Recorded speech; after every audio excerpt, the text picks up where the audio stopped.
O uso da palavra que tem sido muito comum nos últimos tempos, fascista, para o fenômeno Bolsonaro, a gente entende que o histórico do Bolsonaro, ele já deu algumas declarações bastante infelizes em alguns casos, mas o uso, tecnicamente falando, é equivocado. É claro que no debate político e na militância não importa muito, digamos assim, a verdade técnica dos termos históricos e políticos. O que importa, na verdade, é você agredir e convencer aquele que é o seu alvo, né? Então, você pode chamar um fulano de comunista, você pode chamar o outro de fascista, e isso daí simplesmente tem um sentido meio aproximado e não exato. Tecnicamente falando, o fenômeno chamado fascista, associado antes de tudo ao Mussolini como líder político, era o próprio Mussolini entendia fascismo e definia fascismo como tudo dentro do Estado, nada fora do Estado, nada contra o Estado. E aí, digamos, o governo Bolsonaro aí já tem um problema em relação a essa definição, porque o governo Bolsonaro está trabalhando com uma pauta liberal em economia. E veja, a minha preocupação aqui não é defender o Bolsonaro, hein? Na verdade, eu não tenho nenhuma preocupação aqui dessa ordem.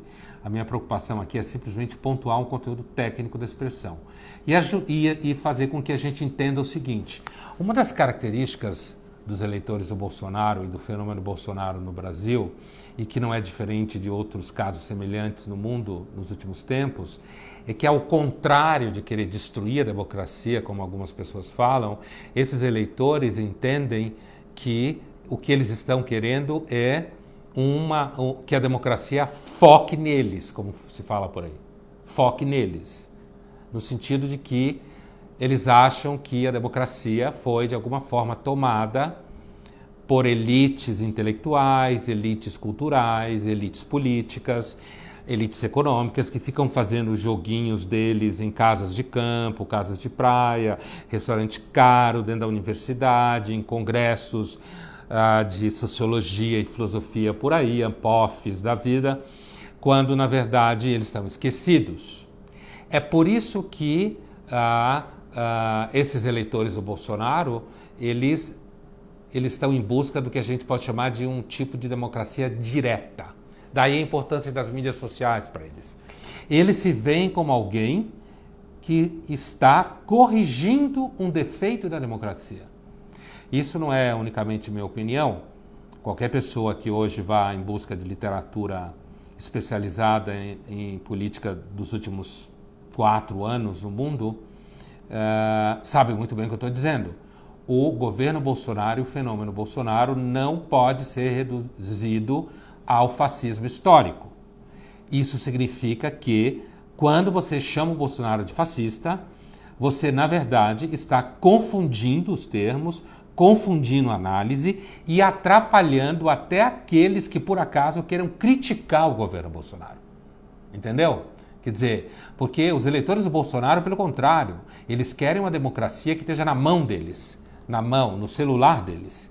Eles querem uma democracia que eles conversem com seus representantes e que os seus representantes conversem com eles. E não que os representantes fiquem fazendo jogadas, esquecendo que eles existem. E lembre sempre, hein?